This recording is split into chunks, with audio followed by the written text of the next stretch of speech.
What is up, everybody? Solomon here. Super excited to be down at Consensus with Genfinity.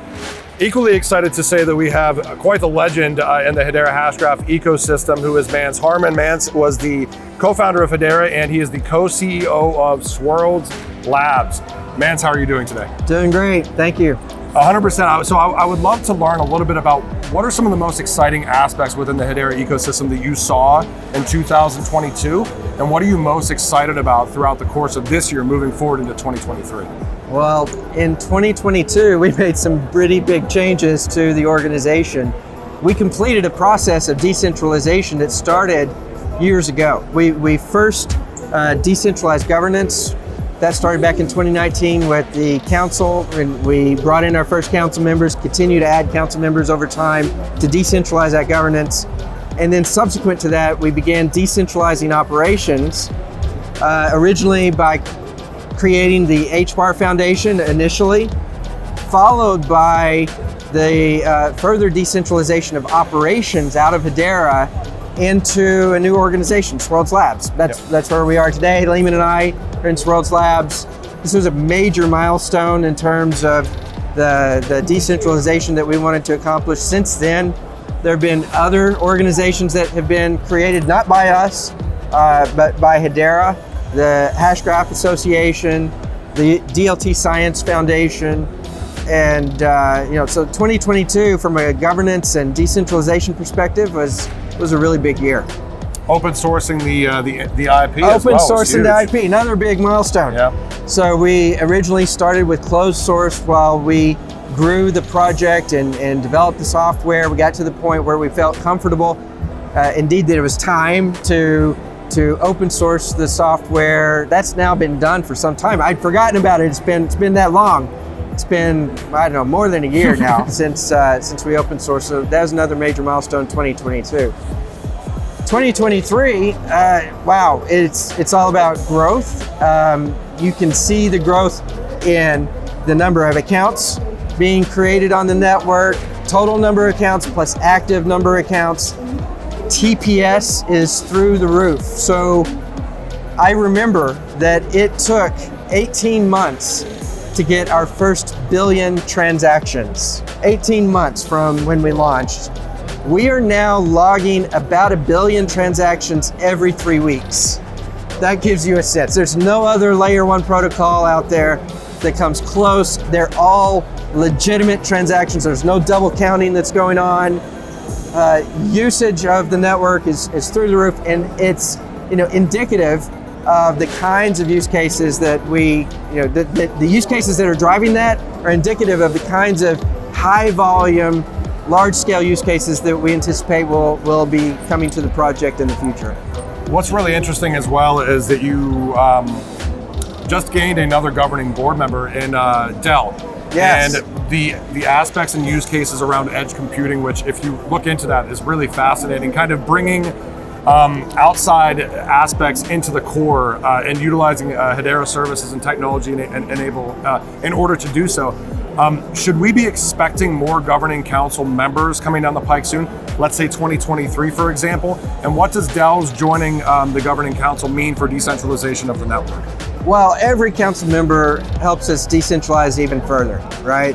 Now, the good thing is that we've felt for some time that we've reached a critical mass in terms of what is needed in the governing council to have legitimate decentralization and the kind of governance. The governance, one council member, one vote, is far more decentralized than most of the other major projects out there, right? If you look at the number of people that are actually involved in governing the other major projects, we're already beyond that. So in terms of decentralization, we've achieved that critical goal. Dell is a big name. It's we're delighted to have Dell on the council. We think they're going to bring a lot of really interesting use cases, and future council members are coming, right? 2023, I don't know what the number will be, but we're able to now be more selective, I think is the right way to think about it. Yeah. Now that we've reached critical mass, there's opportunity to be more selective in the council members that are joining us. When they join us, they have ideas in mind, if not already have projects in the works, right? So that's sort of a defining feature anticipated in new council members through 2023. Now, I know that you touched base on kind of the increase in real TPS, what's actually occurring on network, which has been fascinating to see. And I guess the question that I would have, and I always try to pull a little bit of alpha out of these conversations if I can, knowing that we've kind of assumed that was kind of Avery Dennison and Atma.io.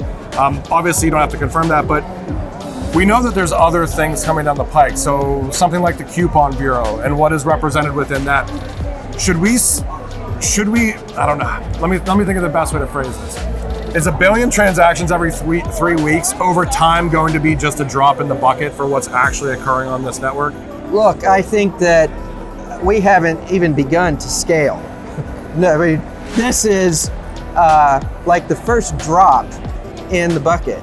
And as the use cases continue to mature and the number of large scale, both enterprise and large scale consumer focused use cases begin to come online, then what we're gonna see over time is, we're gonna look back 10 years from now and remember the days that we were only logging 1 billion transactions every 3 weeks. Sure. Right? That's just where the industry is going to go. I have no doubt whatsoever. The community has heard me talk about step functions in the past. This is the first step, right? What we've seen is the first step of many that I anticipate will come.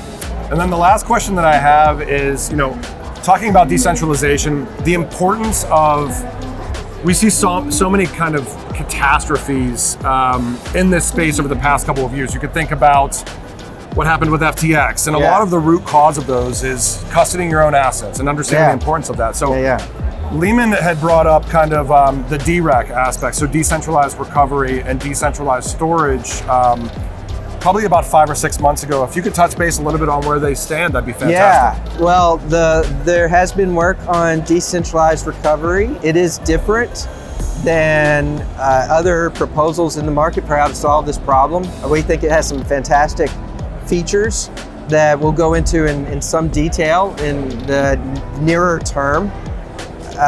There are demos that have been created. There's protocol that's been defined. There's a lot to roll out, and we're going to have, a whole rollout activity associated with that. So what I would say is stay tuned on DREC, decentralized recovery, and also decentralized custody, which is slightly different. We won't go into the details of it here, but yes, that's all coming. We're very excited about it. I think it's going to be really important for the industry. It's going to be open source. We're developing it. We're giving it to the industry because we think that the industry needs it to go mainstream. It's critical that we solve this problem. We think that Lehman has solved it. Well, we certainly appreciate your time, sir. So Mance Harmon, again, and you guys heard it first, Genfinity interviewing Mance Harmon, and a drop in the bucket, ladies and gentlemen, and really appreciate your time, sir. So thank you so much. Thanks for having me.